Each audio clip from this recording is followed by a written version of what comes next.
Good morning. Good Morning. morning. How's everybody doing? Great. Morning.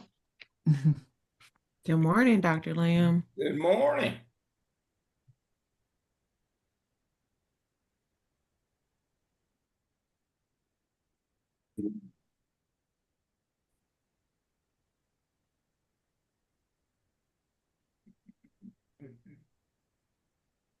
Get everybody admitted here that's joining us today. Well, how's the snow where everybody is? What's going on today? Give me the weather report here. It's coming down steady where I am. Roads are just now starting to get covered here. I think that's Fayetteville still waiting. still waiting. Okay. Yeah, we're still waiting too. All right. And so, James, you're in Fayetteville, Yes, sir. and y'all are still waiting there? Yeah, they said, well, at least where I am, they're still waiting. They said it's not gonna start here till 12 now. Everybody get more snow than we do. Yeah, I know. It's just so hot there. Mm-hmm.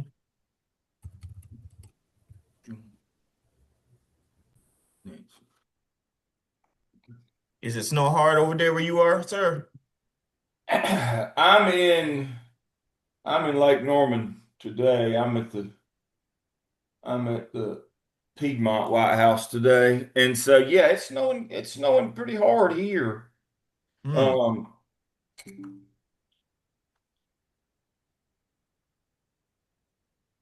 Yeah, it was supposed to start snowing at 1 o'clock in the morning till now they said 12 o'clock in the afternoon. So I don't know.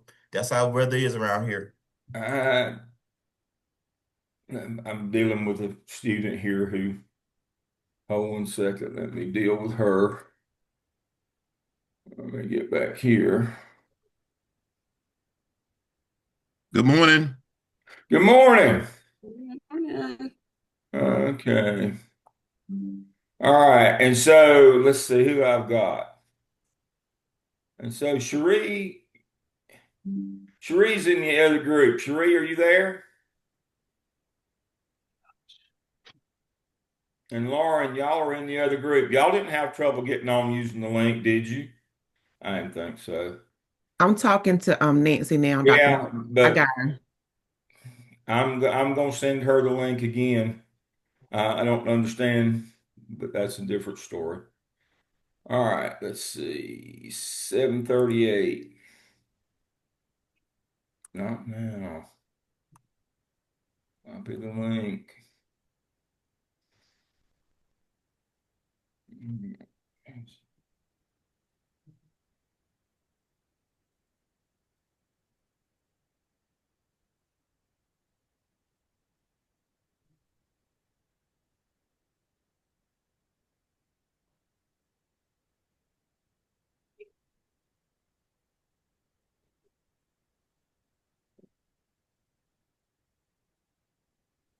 Get back on here.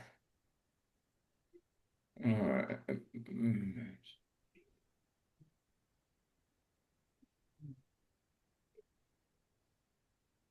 All right.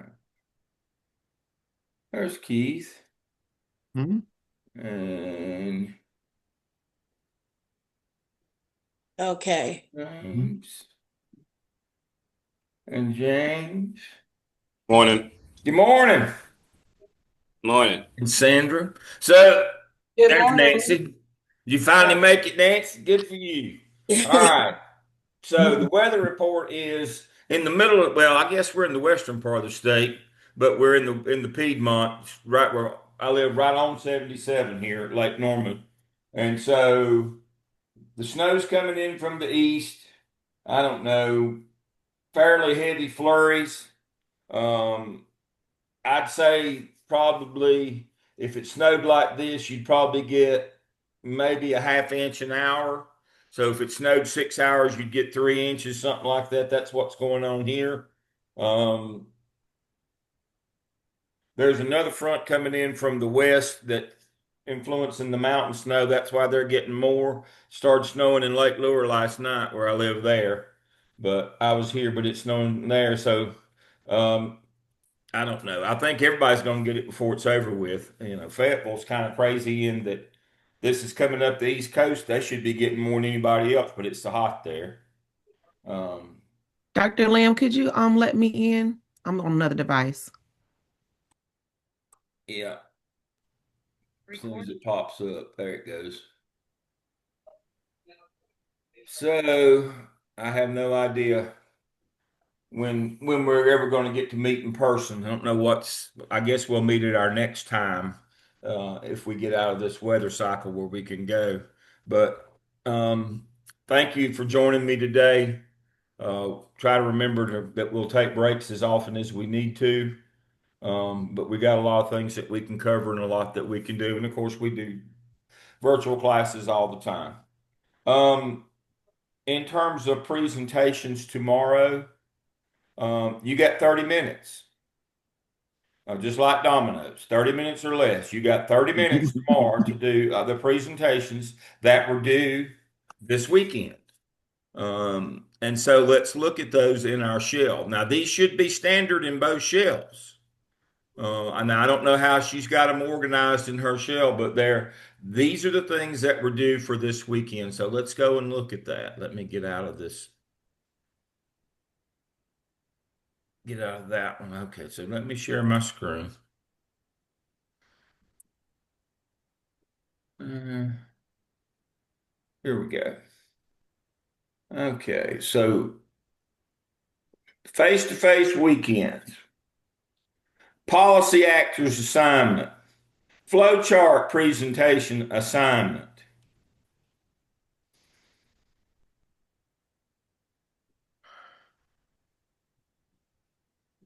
crisis assignment, your role assignment, and success assignment. There they are, right there under weekend one. Let me get Carl in.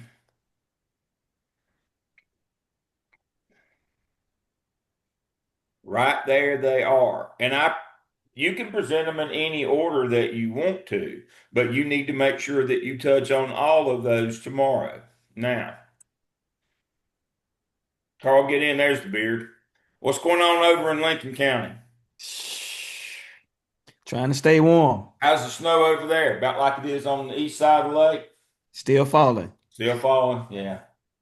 Still falling. So, yeah, this is going to be a all-day event, looks like. All right, so now back to the assignments for tomorrow. You may hear things today. Now remember, only the last two, I don't care how you present them. If you just want to talk about the first three or a couple of paragraphs or something, that's fine. When you get to the last one, the last two big ones, if you do a PowerPoint or whatever, make it as simple. I don't care if you do that. Make it as simple as possible. Black and white, no watermarks, no moving. I had somebody did a Prizzy that had fireworks going off. No, we're not trying to entertain kids here. You're trying to learn how to present to a board of education as a superintendent or as a cabinet member to the superintendent. 30 minutes or less. Nobody on the board, you've never seen a board of education agenda where people got more than 30 minutes to present. Most of the time they get 5, they get 10, they get 15. 30's the most. Why in the world would you make 2-hour presentations? When you come in for your proposal defense, Kishana did hers this week. If a couple of you might have dropped in on that. 30 minutes or less. We had the whole thing done in 45 minutes. You get 30 minutes and 20 slides. I had a student said, "Well, I've got 27." Well, then you need to get rid of 7. Well, I don't know. Well, that's the whole idea of leadership. You need to learn how to summarize. You need to know what's important, big ideas. So you got 30 minutes. You got 1, 2, 3, 4, 5 different things to cover tomorrow. You got 30 minutes. You need to be quick. You need to be efficient. Your PowerPoints need to be plain. They need to be to the point, big ideas. We're not trying to entertain kids. And don't you dare read them to me. I can read. I know it doesn't look like it. My lips and finger might get tired, but I can read. Do not read PowerPoints to me. I don't do that to you. That's not how you treat adults. That's not what leadership is, reading PowerPoints. And lastly, in terms of presentations, do not be the village idiot. I've had people turn their presentations in on Sunday. When I turned them in and I graded them or looked at them, and I said, well, I told you not to do that. Well, I already had that made before you told us. That makes it even worse. You now have information that what you've done is not appropriate, it's wrong, whatever, but because you were too lazy, you didn't go back and fix it. That's the worst thing you can do as an administrator. Let me say that again. That's the worst thing that you can do. You knew better, but you did it anyway because of lack of, of initiative. I've already done that. I'm not going back. That means it's all about you. It's all about you.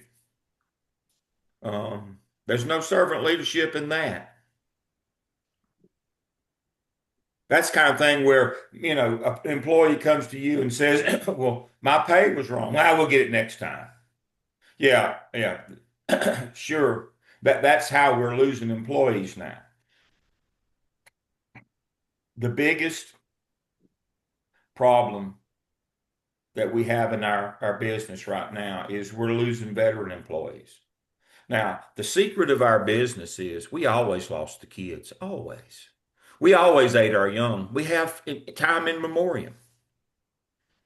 If you were to happen to cruise back and look at a dissertation that came out in the early 90s that the data started collecting in the late 80s, was about teacher job satisfaction, but it was looking at beginning teachers. We knew even in the 80s that as soon as we started accountability and we held these people accountable in 89, we knew then that we were going to lose all these beginning teachers. And we did. The years that I was in Charlotte, starting probably in the early 90s, we lost 80% of ours. Just a meat grinder. We knew that. Banks are the same way. They hire 5,000 kids in Charlotte every spring coming out of business schools, and about 4,900 of them go on about their business. And now they're replacing those with AI, they claim. But we knew forever that the kids would get ground up, but they wouldn't stay. Going back to graduate school, get married, get a better job going on. That was always part of the calculation. Why do you think we didn't pay them very much? And then when we started not being able to recruit them into the business, we shifted $5,000 to them, to beginners, and pulled it out of veterans because they won't leave. When they get to 15 years, they won't leave. As a policy, we said, well, they're getting benefits, their insurance is good, their retirement is good, they won't leave us. So what did we do? We froze teachers at 15 years, salary scale. We froze them at 15 years so we could shift more money on the front end because we weren't getting any kids anymore. Now we aren't getting any kids and we're losing veterans too. What people thought would never happen. Since the pandemic, they've got insurance and benefits, they won't leave. Yes, they will. You treat them bad, they'll leave. You treat people bad, they will leave. And so, under that overarching concept of losing market share, and Carl and Jessica can tell you, I've been associated with the people at Lincoln Charter School for what, 15 years? Since I think 2010 when I was teaching Michael and that group at Statesville. And the Lane Tree people, I mean, I've got more people, more students. Andrew at Pine Lake Prep, I've got more of my folks in charter schools. I've got just as many in this region and in charters public. I am not angry at charter schools. I love charter schools. I love schools of all time, private schools. Davidson Dave, my next door neighbors. I mean, I've been involved with these. But we're all in competition now. But the bigger idea here is we're in competition with homeschooling as well. Cleveland County, where Gardner Webb is located, which is just west of Carl and Lincoln County, um, and Jessica, they've lost 8% of their population since the pandemic to homeschool. So everybody's being assaulted. We're kind of in this together. But part of our problem is we're losing our teachers. And as we lose our teachers and we can't get decent teachers and we're taking all these folks these residency people and these people that aren't very good, people are losing faith in all of our schools, not just public, but public and public charters and privates. People are losing confidence in us. A lot of the bigger private schools in Charlotte are struggling to get people to pay their kind of tuition now. Um, there's going to continue to be an issue with getting quality people in schools at the leadership ranks because of this new federal law that declassified occupations, making it harder for women, especially and black women, more to the point, to get financial aid and loans to go to school. All these things are happening. These are all policies. And that's the overarching of this policy class is you've got to understand the context and how we kind of got there. And we'll talk about the court cases that got us there, and we'll talk about the laws and the rules. Here's the one thing I want to show you this morning that you can Google for yourself. I always hold me accountable when I make all these bold and wild, crazy statements that I have the receipts to back it up. So I'm going to share my screen.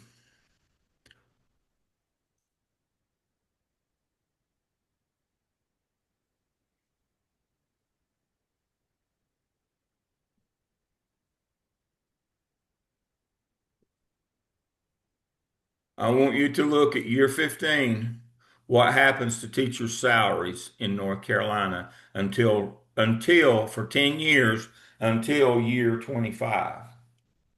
Can everybody see that? I need to make it bigger. What happens for 10 years to teacher salaries? Stays the same. That's exactly right. So why would we be surprised if people leave now? Our veterans, our wagon pullers, our go-tos.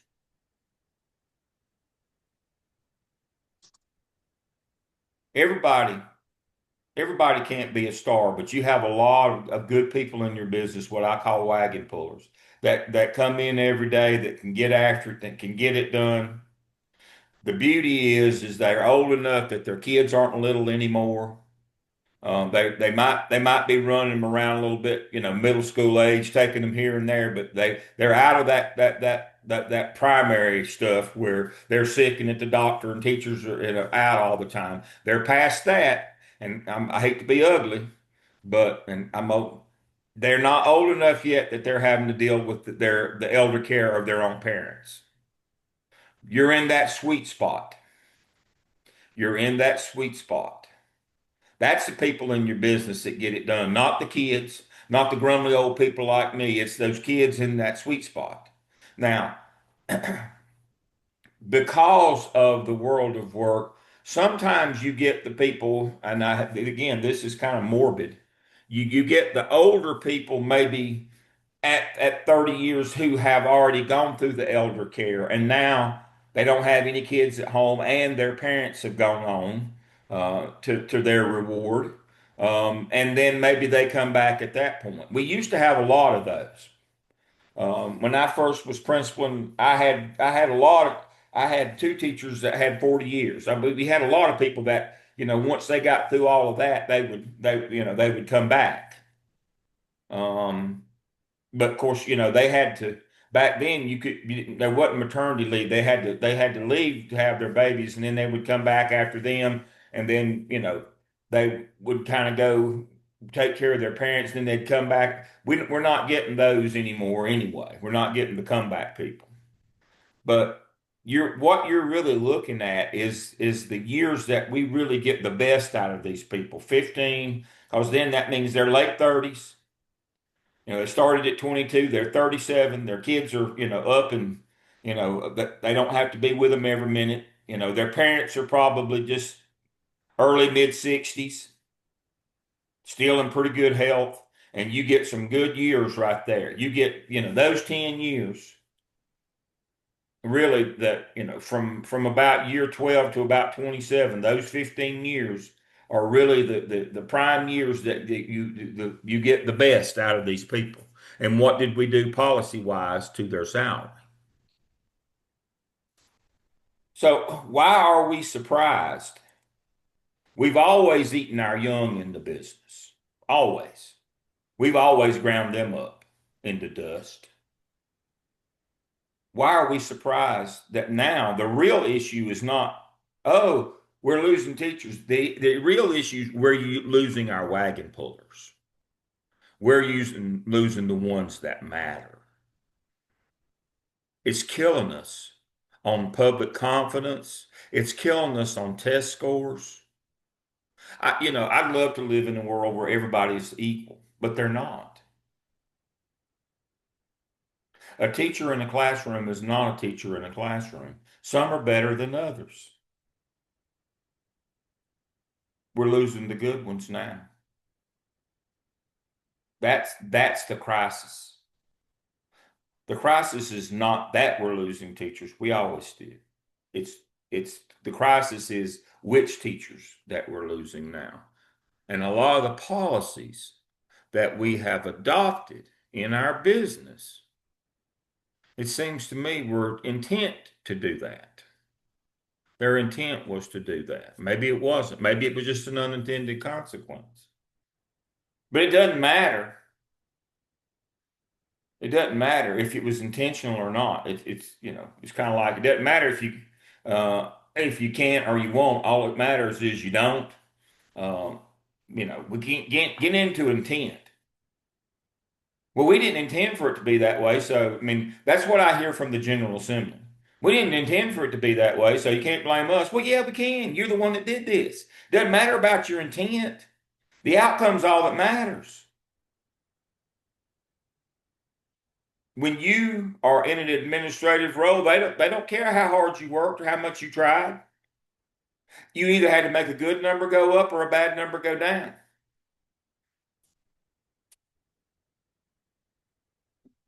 But the General Assembly thinks, well, as long as our heart was in the right place and it went bad, that's not on us. Yeah, that would be on you. That would be on you to fix this. If you say you didn't intend to destroy public education, and by extension, charters and privates, fine. Then prove it and fix it. Well, we didn't do that. Didn't the judge say that you owed over $2 billion from the Leandro decision? Now, got to remember, and we'll cover this, Leandro, the good guys lost. See, people think that Leandro defendants from Hoke and the different counties, they did not. They lost. But the judge said, we're going to give you some money anyway for your capital needs. That goes back to the laws. We'll cover all that.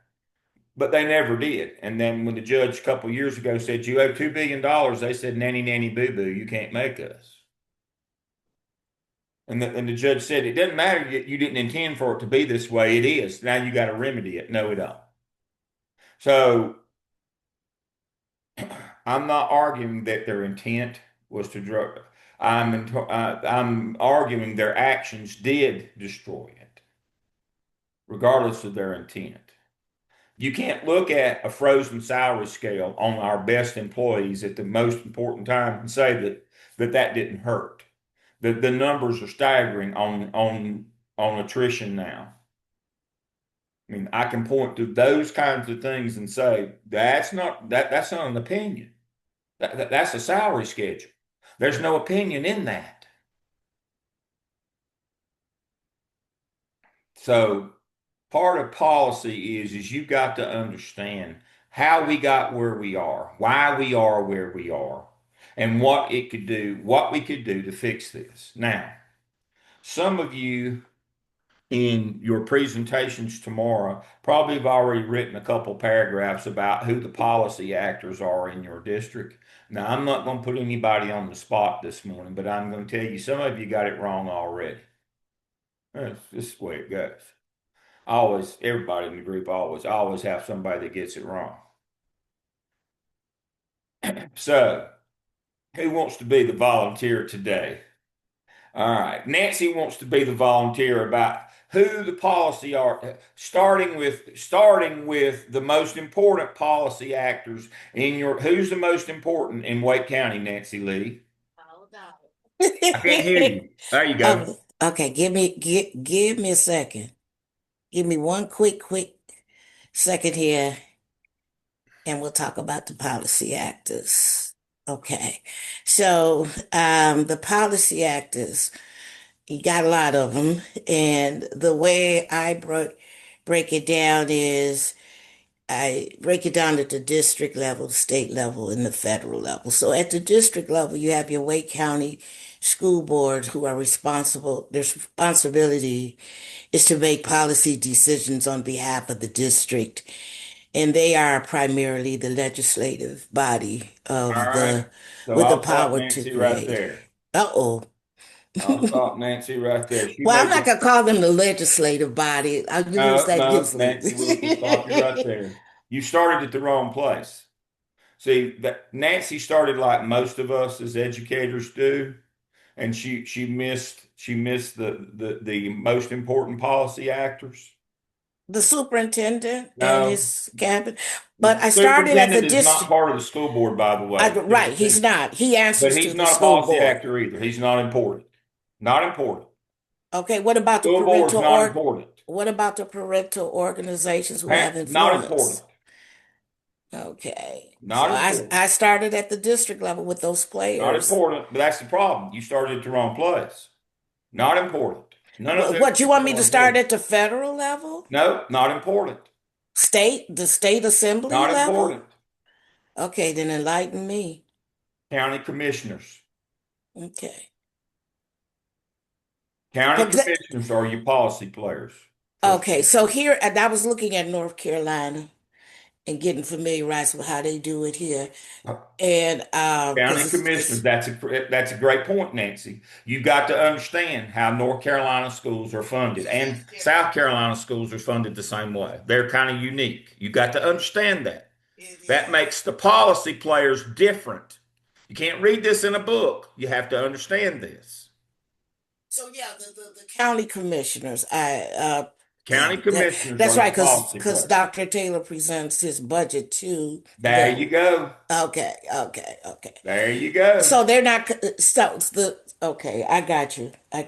We Because can yeah, I was use little following that. policy manuals at the district level that people, how do you get a little policy passed at the net? That's not what we're talking about. Who told them to start that policy? Who in the end will say yes on that policy or no, we're not, we don't care what policy you pass, we're not funding it? The county commissioners. When you start talking about policy actors, you must start with the county commissioners So they're the ones in with North the juice. Carolina. So they're the ones with the trigger and the juice to make That is it correct. go. They have the money. Okay.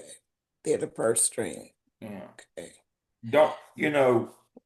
Don't blame 16-year-old kids that wrap their car around a tree. The parents are the ones that gave them the money. I hear that all the time. Well, that kid didn't know. No, that kid couldn't have went and got that car on his own.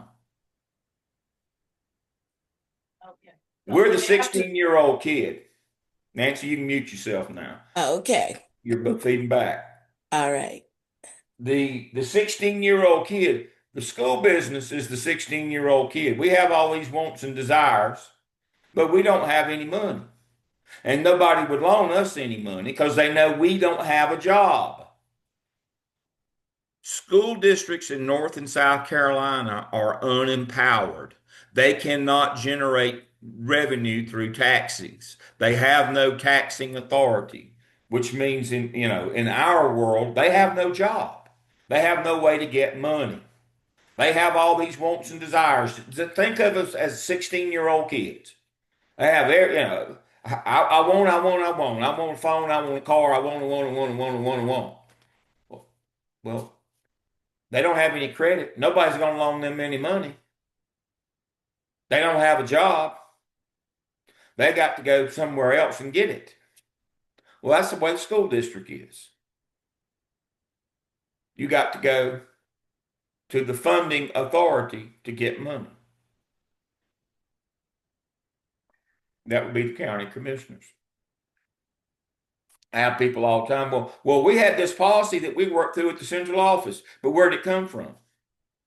And then I get that pregnant pause. What do you mean? Somebody had to come up with the idea for this policy. Where did it come from?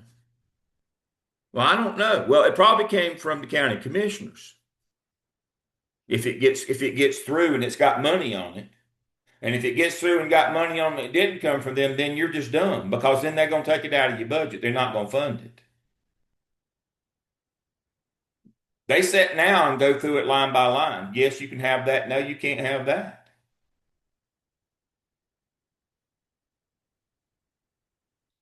Yes, you can. No, you can't. You're like 16 year Dr. old kid. Lamb. Yes. So, so since the county commissioners are the most important, and that's where our school district money comes from, does that mean that the next people in line will be the state because they get the funding from the state? That's not a bad that's a pretty good that's a great question. That's a pretty good notion. Who's important after them? Is it really the school board after them? Think about it. No, That's a then it would great be try. That's a great question. yeah. We'll use the Gaston County debacle to answer that question, Tanya. Gaston County stayed open during the pandemic. They didn't close. They didn't care if their teachers died or not because their leader said it's going to go away in 2 weeks. I had doctoral residency weekend in January in Charlotte in January of 2020. I had a lady in my class, in my organizational leadership doctoral class, who lived on that bay. What was it in Oakland where that ship was docked? They wouldn't let them people off because they had COVID on that little boat. And she said her condo faced the water there. She worked for a company out of Charlotte that had a place and she worked remotely from there some. And she said, you know, I can look out and see that ship in the bay, but we were told at that time, as long as them people don't get off that boat, it'll be fine. It'll be gone in 2 weeks. You can drink bleach. You can take this horse wormer. You can do all this stuff. Well, that was the political truth of the Gaston County group. So, and they didn't care if teachers died, so they kept schools open. To Latanya's to Latanya's point, who the county commissioners fund all capital, anything outside on them and the budget. Who funds teacher salaries? That would be the state. 85, 90% of what you get from the state pays salaries. And that's about all it pays. And we'll talk about that money here. And so you got the local that controls the entire budget. See the federal and state money comes through them. And they put the local with it and make a budget. But the state controls what comes, and then but the federal money is now going to the state to come to us. So the question is the next policy player the state? I would say yes. So like in Gaston County, they kept schools open. Where's James? There's James. James, how are schools funded in terms of when you take roll every day? That's average daily attendance, average daily membership. At the end of the month, they subtract that, right? You're going to get paid for the students who come. Yes, sir. That's correct. All right. So here's the problem. $8,000 per pupil per year from comes from the state to educate a child. Goes back to Leandro. Basic education, you get 8,000 a year. Now you got to understand. Now this is when my friends at charter school get kicked in the shin and I get mad.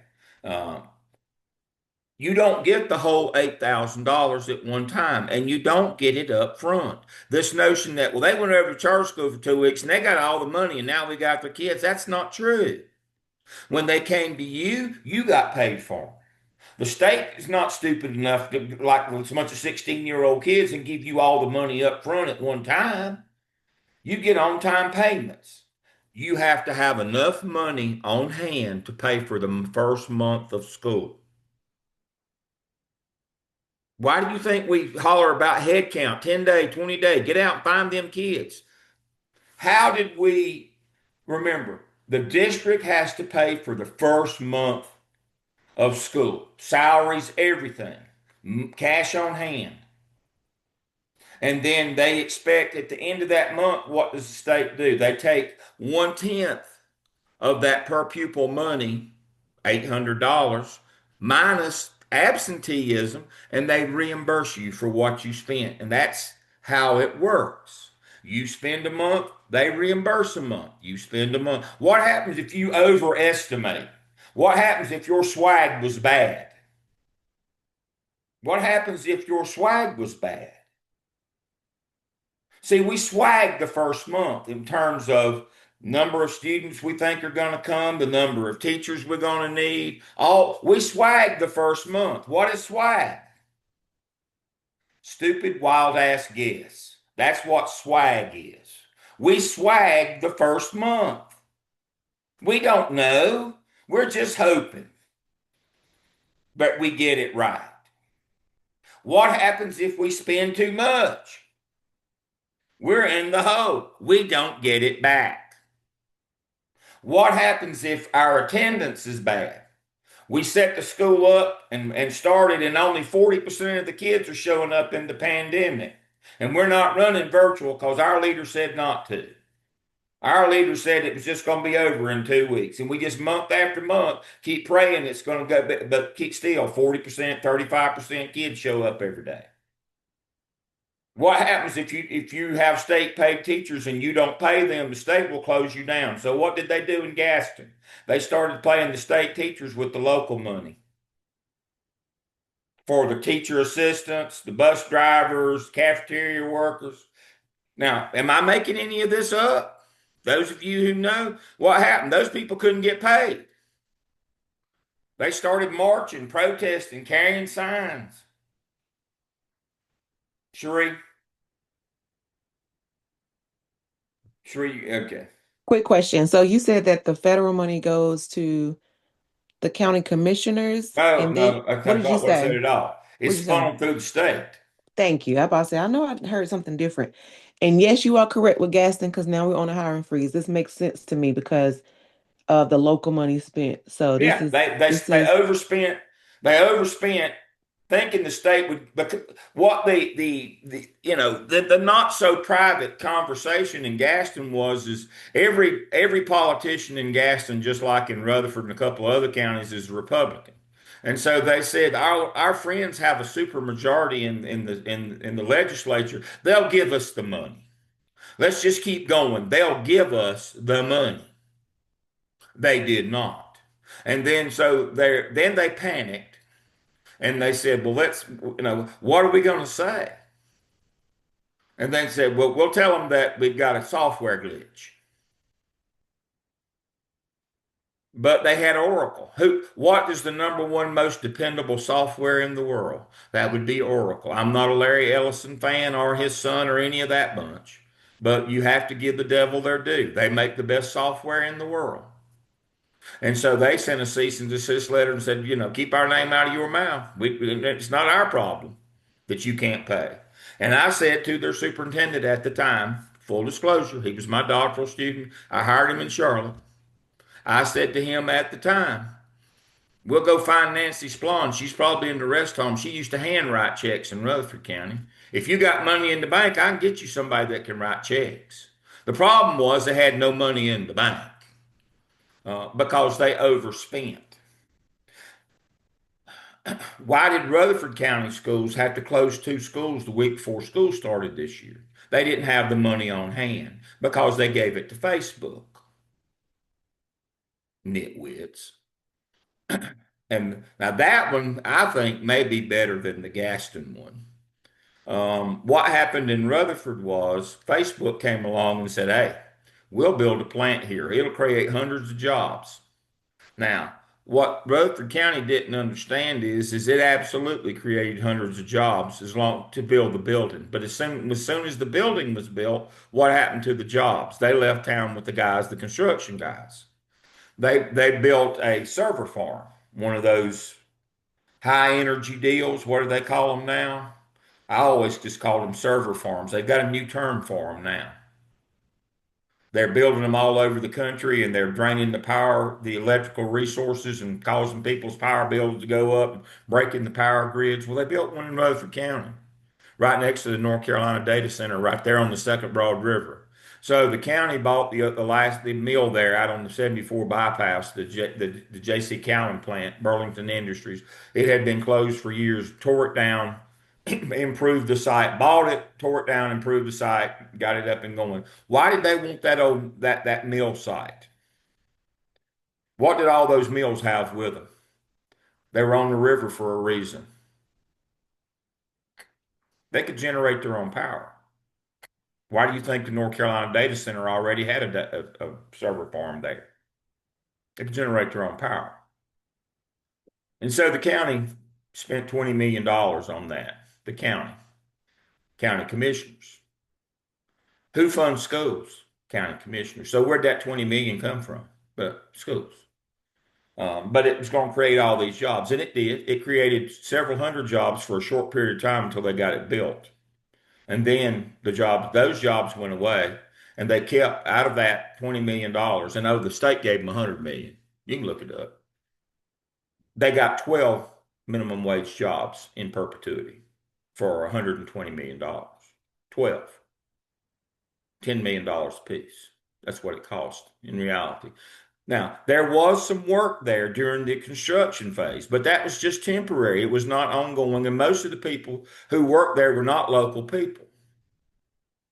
There was some day laboring maybe, but these construction people that won the bids came in from far away places. Here's a notion. You ever seen a Hardee's or a McDonald's or a Wendy's being built? You've seen it all your life. They have traveling crews. Do they use local people when they come and build one of those? No, they have traveling crews that build those things. Why? Because they can build one in 90 days, 60 days. They have people that's all they do. They travel from place to place building those. They use the same blueprint, same template. Well, data farms are the same way. There might be some day laborers, but there was no local construction firms. They had the people that build those things come in and build them. And when they left, they took the money with them. They thought there was going to be this watershed of money, taxes with all these employees. And as soon as the construction, even during the construction, there was no boom because those people went back home and spent it where their home was.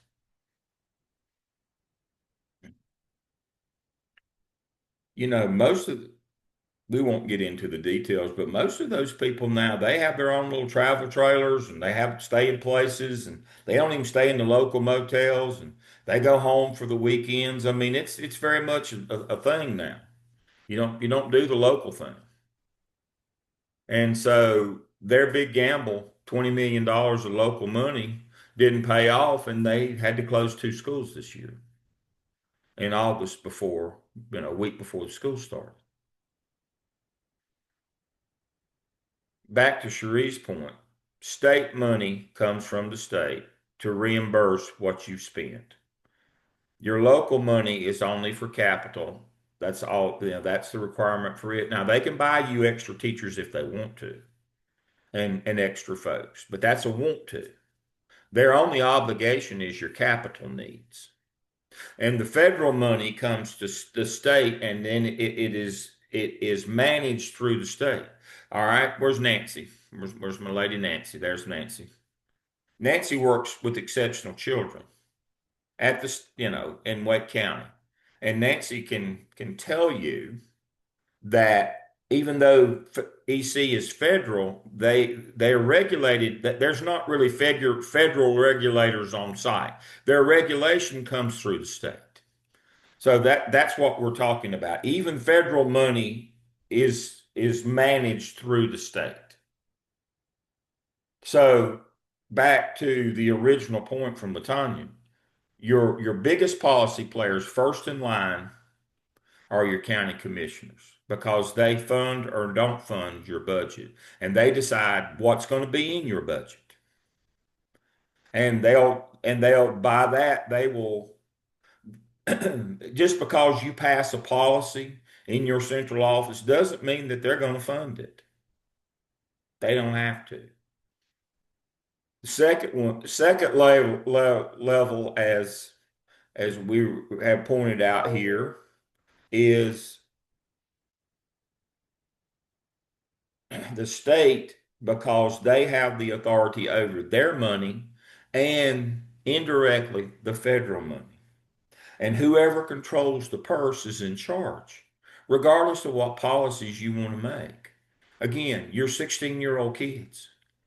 I'm going to do this and I'm going to do that. I'm going to go to the beach. I'm going to Cancun. No, not somebody's not writing the checks.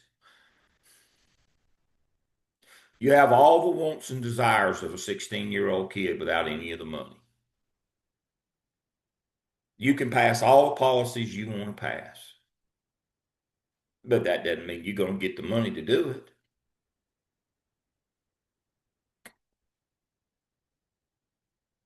Which brings us to kind of the purpose of this rant, unfunded mandates. Back to just because you can doesn't mean you should. First thing you need to learn in the policy class is don't pass any policies you can't pay for. Don't pass policies that put pressure on you locally as an unfunded mandate that you don't have any money or a way to get money to pay for it, but then you're obligated to do it. You're just beating yourself up. That's just self-flagellation. I see school districts just churning out paperwork and policy. You got no money to pay for that. You're 16-year-old kids.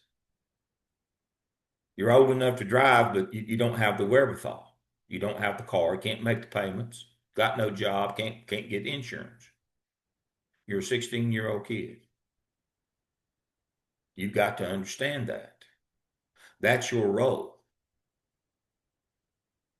The policy actors. The policy actors are above the school level.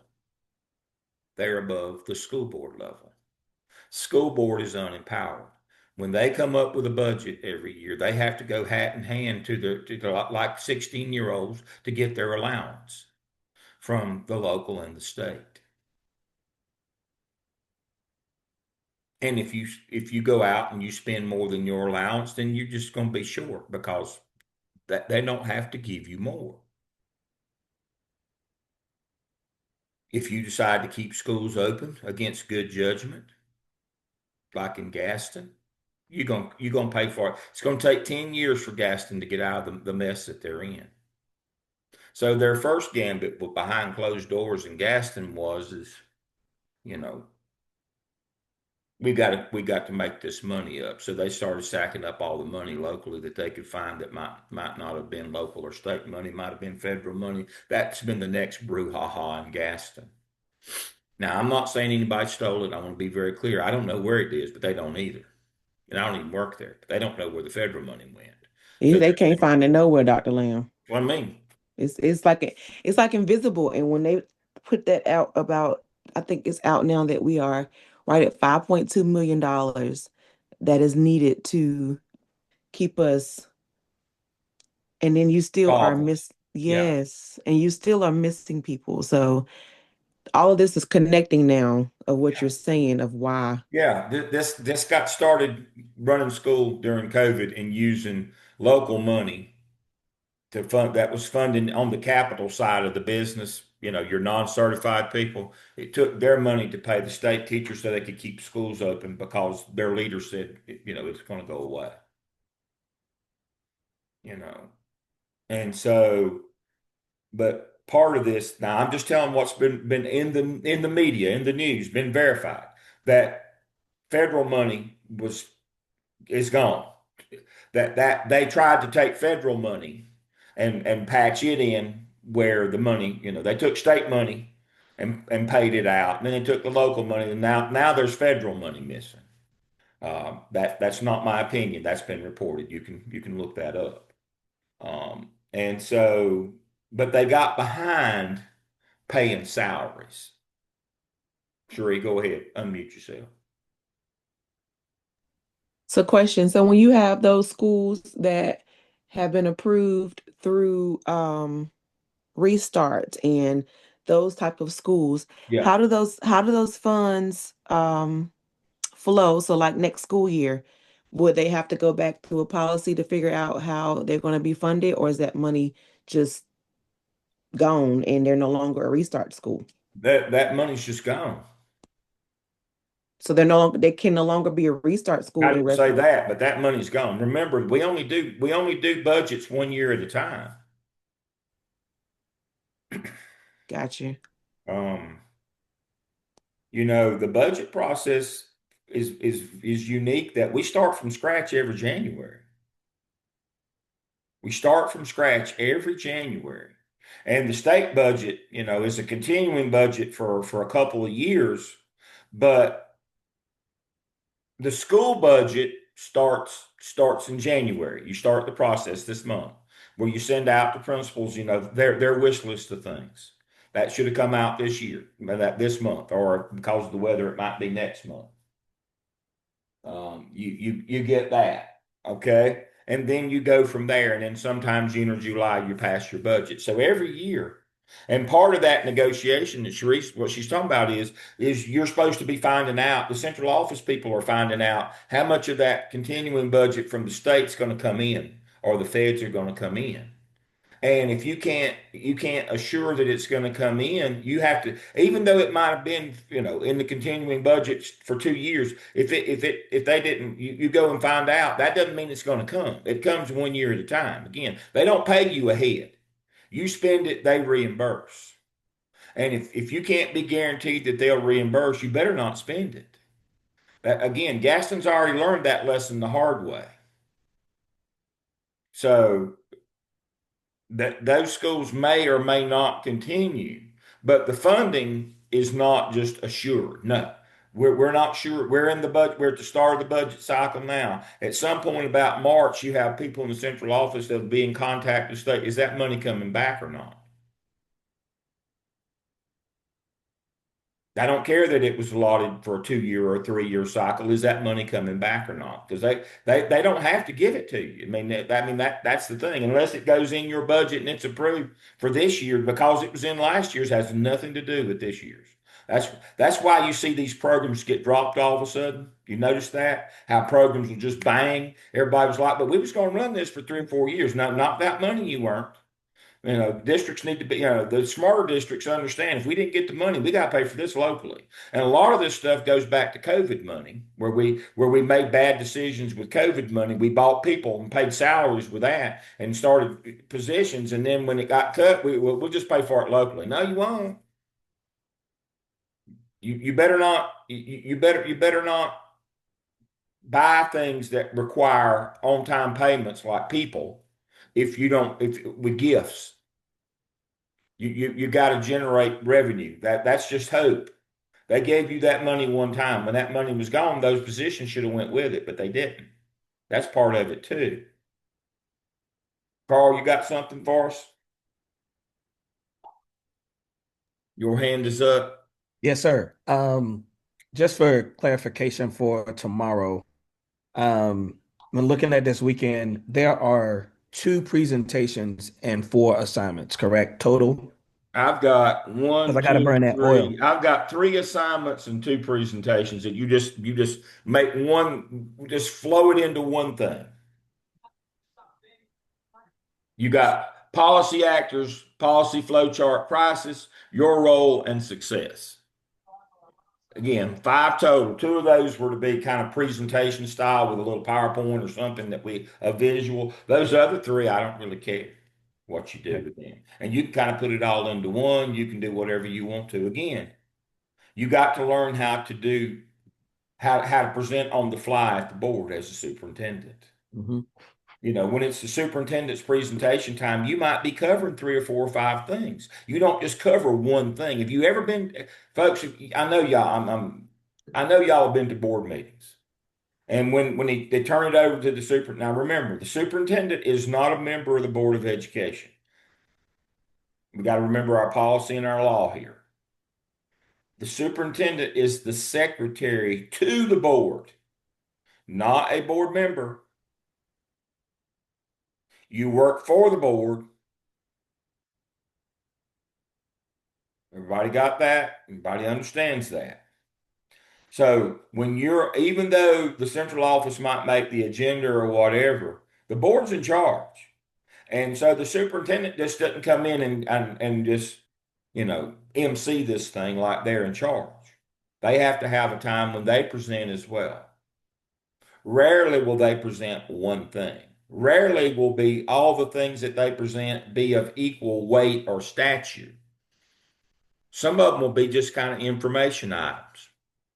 That's the whole idea of me giving you 5 different things to do, and all of them aren't of the same length, weight, or veracity. Some of them are bigger presentations, some of them are smaller. You've got to learn how to put that together. All of these do not require the same amount of time or effort, just like the superintendent's presentation. But the big thing is, what was it? Who was it? My class this summer was talking about the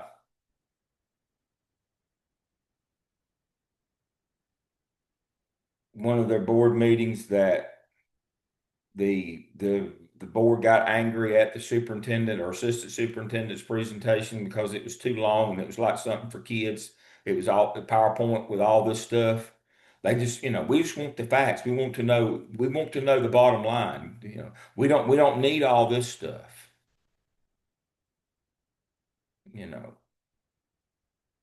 Everybody's busy, everybody's in a hurry.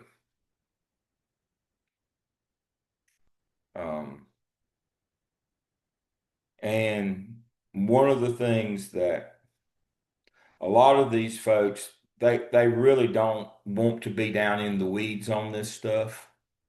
They want the big ideas. And so you really got to learn this presentation style. It's different than what you've done before. And this is your opportunity to practice it. Now, the last of the Gaston and Rutherford stories today, I see I'm coasting up on our time for our break here, is the best part of either of those stories was the public statement from the Rutherford County group that said it was when there was public furor over having to close 2 schools literally the week before school started in August. The beauty of that is the public statement is the woke Democrats caused the budget shortage, and then the local news media pointed out that there's not one elected Democrat in the county. If they would just name or just point to who these people that spent all their money, and then of course there was crickets on that end, and so. I'm not telling you that these people that are in charge make good sense, know what's going on, understand schools. I'm not telling you any of that. I'm just telling you they're in charge. Whether you believe it or not, or whether you agree with it or not, these people who in many ways have no business in this realm are in charge. And they are supported by people who are gullible enough to believe that people who don't even exist are the people who are the problem. That's the context that we're in the school business right now. I see that we rolled right up on 10 o'clock. So this is the first part of the morning rant. Carl, you got something for the good of the group? Yes, I have something really for the good of the group. I want y'all to be honest with me. Like, how many people? I thought that tomorrow was going to be the chapter people presenting their things. I think that was probably just me. I was on a snow day, but that's the boat I'm in. So I think Dr. Lamb, I'm gonna be burning that midnight oil to Yeah. get you what you need. But If you spend more than an hour on all this, then you didn't get the point. I mean, you need to you need to understand how you put this stuff together quickly. I don't want 15 slides. If you got 2 or 3 PowerPoint slides for your presentation, again, I want to know what you know. Okay. I don't, don't bore me. I mean, that's the word. I don't care. You can be, just don't bore me. I want you to know I want to know what you know. Yes, sir. You'll be fine. You will be fine. You know this stuff. You know this stuff. All right.